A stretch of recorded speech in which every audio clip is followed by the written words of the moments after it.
Hi friends, வணக்கம். இது Hyundai creta. இது பார்த்திங்கன்னா கிளச்சு வந்து சுத்தமாக போயிட்டுருக்கு. வண்டி கியர் போட்டு மூவ் பண்ணால் வண்டி ஆட்டோமேட்டிக்காக ரேஸ் ஆகுது, ஆனால் வண்டி போகலை. இதுதான் ஃப்ரெண்ட்ஸ் கம்ப்ளைண்ட். இதால் என்ன பண்ணால் clutch plate, cover assembly, release bearing இதெல்லாம் பார்ட்ஸ் மாற்றுற மாதிரி.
ஓகே ஃப்ரெண்ட்ஸ், இப்போ ஸ்டாண்ட் வச்சு கியர் பாக்ஸில் லாக் பண்ணிவிடுவோம். லாக் பண்ணிவிட்டு பெட் போல்ட்டு ரெண்டுத்தையும் கழட்டிடலாம்.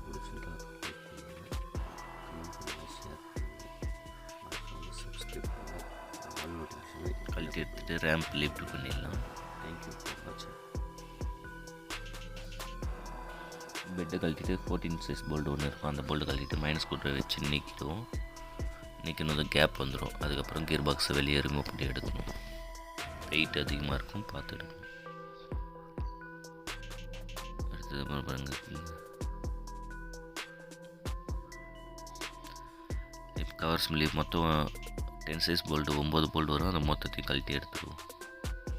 சுற்றி இருக்க எல்லா போல்டு கழட்டிட்டு மைனஸ் ஸ்க்ரூ வச்சு நீக்கணும்னா வந்துடும். பாருங்கள் ஃப்ரெண்ட்ஸ், சுத்தமாக ஃபுல் அது இருக்குது. ஃப்ளைவீல் சைடு வந்து ரொம்ப தேயிலை, ஆனால் கவர் அசம்பிளி சைடு சுத்தமாக ஒன்றுமே கிடையாது. மெட்டல் வரைய ஆரம்பிச்சிட்டு ஃபுல்லாக பாருங்கள் பர்ன் அவுட் ஆகிட்டு இருக்குது. ஃப்ளைவீல் ஃபுல்லாக க்ளீன் பண்ணிவிட்டு எம்ஆர் ஷீட்டில் தைக்கணும். இதே ஃப்ளைவீல் சைடில் எதனா டேஞ்ச் இருந்துச்சுன்னா நம்ம ஃப்ளைவீலே மாத்திர கண்டிஷனில் கூட ஆகிருக்கும். ஓகே ஃப்ரெண்ட்ஸ், நம்ம ஆல்ரெடி Hyundai creta அது கிளச்சு ஆல்ரெடி பண்ணது ஒரு வீடியோ இருக்குது. அதால் இந்த வீடியோ இதோட முடிச்சுக்கலாம். அந்த வீடியோவோட லிங்க் வந்து இந்த வீடியோவோட கீழே டிஸ்கிரிப்ஷனில் கொடுக்குறேன். அதில் பாருங்கள் ஃப்ரெண்ட்ஸ். Okay, thank you.